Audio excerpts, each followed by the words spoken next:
कृष्ण और गोवर्धन पर्वत।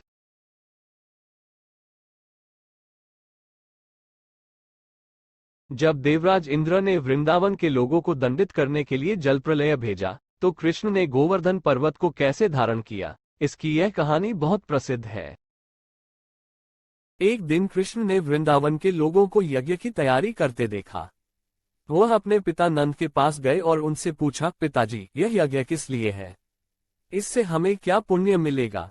नंद ने अपने बेटे को प्यार से देखा और समझाया, कृष्ण, यह यज्ञ भगवान इंद्र को प्रसन्न करने के लिए है, क्योंकि वह बारिश के बादलों के देवता हैं।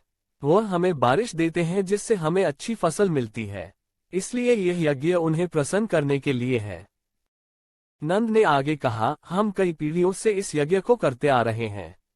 यहाँ तक इस यज्ञ के लिए आवश्यक सामग्री भी बारिश के कारण पैदा होती है, लेकिन कृष्ण ने तर्क दिया, एक व्यक्ति का जीवन उसके कर्म से निर्धारित होता है।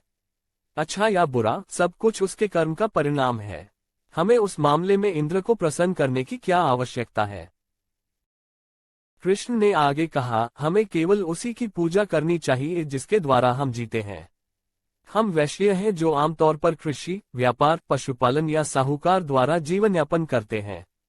वृंदावन के लोग जंगल, पहाड़ों और उनके मवेशियों पर निर्भर हैं, इसलिए हमें इनकी पूजा करनी चाहिए। कृष्ण ने अपने पिता से कहा कि इंद्र के बजाय गायों और पहाड़ों की पूजा करने के लिए यज्ञ किया जाना चाहिए। नंद मान गए। उन्होंने वृंदावन के बुजुर्गों को भी कृष्ण की सलाह मानने के लिए मना लिया। यज्ञ की तैयारियां जोर शोर से शुरू कर दी गई।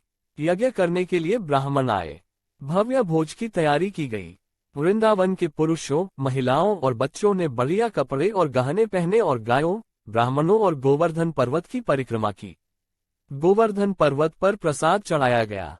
लोगों को यह विश्वास दिलाने के लिए कि वे जो कर रहे हैं वह सही है, कृष्ण ने गोवर्धन पर्वत को एक विशाल प्राणी के रूप में प्रकट किया। गोवर्धन ने पवित्र प्रसाद खाया और कृष्ण ने कहा, देखो, गोवर्धन हमारे प्रसाद से प्रसन्न है, इसीलिए उन्होंने अपनी उपस्थिति से हमें अनुग्रहित किया है। इस बीच इंद्र ने जब देखा कि वृंदावन के लोग उनकी पूजा करने से मना कर रहे हैं तो वे क्रोधित हो गए। उन्होंने कहा, मैं इन घमंडी ग्वालों को एक ऐसा सबक सिखाऊंगा जिसे वे कभी नहीं भूलेंगे। यह व्यर्थ कृष्ण है जो उन्हें प्रोत्साहित करता है। तब उन्होंने संवर्तक नामक विनाशकारी बादलों के समूह को वृंदावन और उसके लोगों पर कहर बरसाने आदेश दिया। बिजली चमकी, थंडर ने ताली बजाए, वृंदावन को झकझोर कर बरसा बारिश। भयभीत होकर लोग कृष्ण के पास गए और विनती की, कृपया हमें बचाओ कृष्ण। कृष्ण ने उन्हें चिंता न करने के लिए कहा। उन्होंने महसूस किया कि बारिश और बाढ़ इंद्र के कारण हो रही थी। उन्होंने इंद्र को एक उचित जवाब देने का फैसला किया। तो उसने उनसे कहा, जब मैं यहाँ हूँ तो तुम क्यों डरते हो? लोगों को निश्चिंत किया।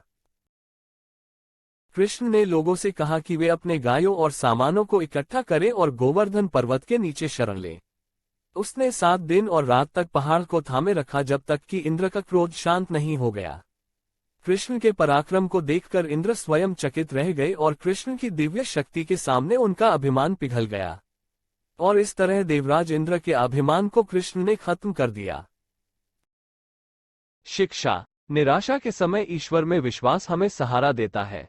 संपूर्ण वीडियो देखने के लिए दिल से धन्यवाद।